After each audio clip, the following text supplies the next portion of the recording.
afternoon. This after Hello. I'm very happy to welcome Erica Muse, speaking us from the United States. She's a model and also a podcaster and actress and voice over actress, right? What else you do, Erica? Uh, did you say what don't I do? Yes, what do you do as well inside Um, modeling, acting, and you have a YouTube channel, I imagine. I saw some of your videos, right? yeah, I mostly just made my channel though to post my demo reels too, so that I could share those when casting directors ask for them on other social media websites. Yes, And so yes. I haven't really posted a lot of my own content on YouTube yet or anything. Um, Hmm. right now, I primarily am a magician's assistant in between voice Wow. acting gigs.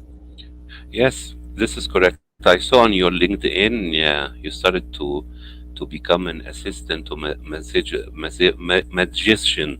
So tell me, how did you landed this job? You know, what type of things you need for a CV to learn magic? Well, originally I got the audition back in September, I believe. Yeah, early September. I got the audition through Backstage. So he was actually casting almost like an acting audition, except you went and you kind of basically explained that you have been on stage before, you have a stage presence, you have the confidence to perform.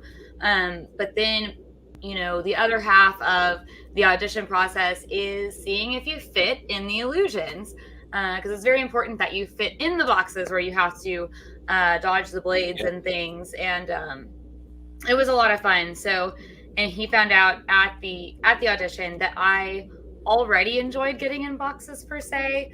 I always thought it was fun, even when I was little, to see if I could fit in suitcases and kind of ride around in them that way. So I wasn't afraid at all to get in these different boxes and stuff. The only thing that was a little bit like, oh, that's kind of scary, was like, when the blades are going through the boxes and things. And like for sawing in half, there's a gigantic saw. So just seeing that at first, I was like, whoa. But you get used to it super fast. And honestly, I love seeing the audience when I get out of the illusions, when we've accomplished it and we've given them this awesome show, and I love seeing their faces. I love entertaining the kids. We do really funny stuff too to entertain the kids, and that's really really great. um, and so I'm just really looking forward to where we take the show and any new illusions that we add to it. There's definitely a few that we've been looking at here recently, adding to the show. So exciting stuff for next year for sure. Excellent. But did you learn some tricks yourself that you can perform on your own? Well, yes, but I don't have any of that with me. I can do vanishing bandana. Um, but part of the funny part of that is using other items that aren't bandanas, because traditionally it should be a bandana because you have to fold the item. Um, so we like to kind of incorporate the comedy that way. But I don't have that with me to perform for you. So sorry. No, no, I must But come and that's see really the one of show. the only ones I perform. Other than that, he's the magician, and I'm just there doing the different moves and things that I need to do to let the illusion take place. Yes.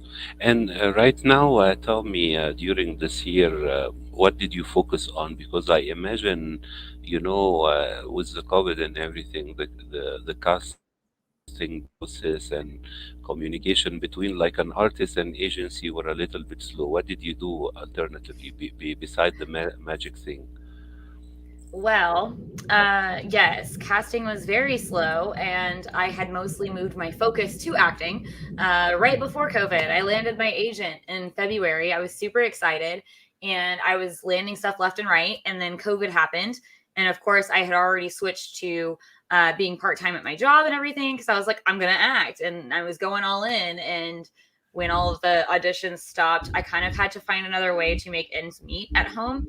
So I didn't have a whole lot of downtime because I was just running around to other jobs and stuff. Um, but I mean, I still worked at cheerleading.com. They helped me out a lot. So I spent a lot of COVID just working, honestly. And then kind of feeling out like what I want to do in the future in case something like that ever happens. Because acting, I enjoy the entertainment industry so much, but it's not super reliable as a source of income for paying all the bills, Of which course. having my a roof over my head is also very important. So I've been recently trying to decide like what I want to do to prepare for something like that in the future, so it's not as stressful and chaotic trying to make ends meet. But acting has picked up here recently, and so I'm doing a lot better now. Been doing a lot more voiceover than I ever did before, and that's been phenomenal. And honestly, I'm just super excited to see all these new projects coming out for next year and stuff, and all of the new opportunities that are budding. So I'm really excited to see what happens next. But during COVID, I was mostly just working normal office jobs, so Yes. nothing super exciting there. I did do some crafting, but honestly, I think a lot of COVID was so stressful, I didn't really feel like it.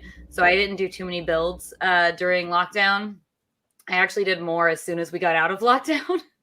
um, so, so that was Yes. me during COVID, I guess. Tell me, I am being a voiceover actress. Before I used to imagine that it only involves dubbing, but Mhm. I think it's a large industry because you can do voiceover for video games, for Mhm. cartoons.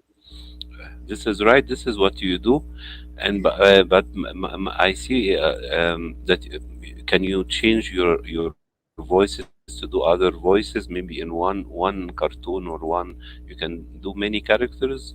Can you do that as well? Yes. So when I do Walla, which is super fun, Walla is basically it's the same thing as like background actors or extras for live action, but it's for anime. So Walla is Mm-hmm. all those other people that build and make up the scene. So sometimes when you go into a session, for example, you're voicing inanimate objects that have come to life because anime. So say like randomly you're in a show and they're just like, "Oh, you're a flower." Um, I like to kind of think about if you were voicing something like that with your friends, and it's almost like a parodied version that just makes the voices more extreme and more fun. Um, Basically, like if you're walking around with your friends and you want to pretend that this flower that you found on the side of the road is talking to them, what would the flower sound like? I'd imagine that a flower would have a much tinier voice than a lot of Mm-hmm. other items, and so it'd have a really cute little tiny voice. So I kind of get closer to like my kids' voices when I see flowers. So it's like, oh my goodness, would you like to pick me? And so it's higher and it's cutesy, but it's not necessarily all the way to being a child.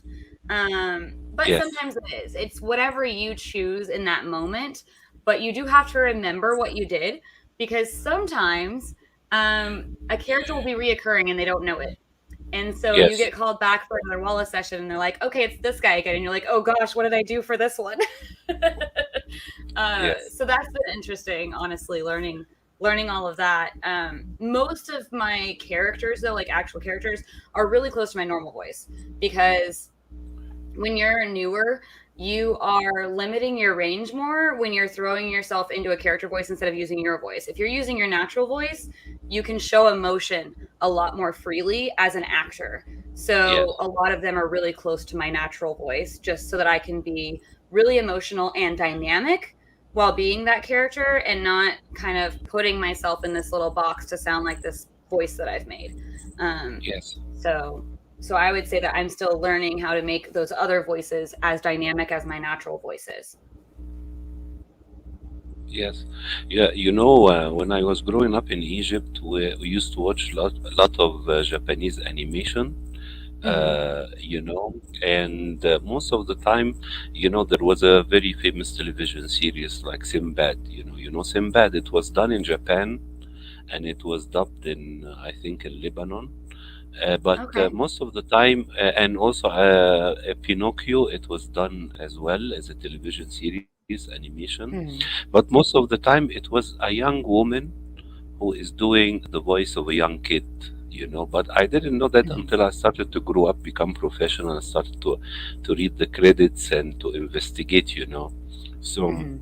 So this is something, but usually I think in United States, they give, if there is a child, they give the voice to a child. If not to a very, a famous actor who can change a little bit, his or her tone.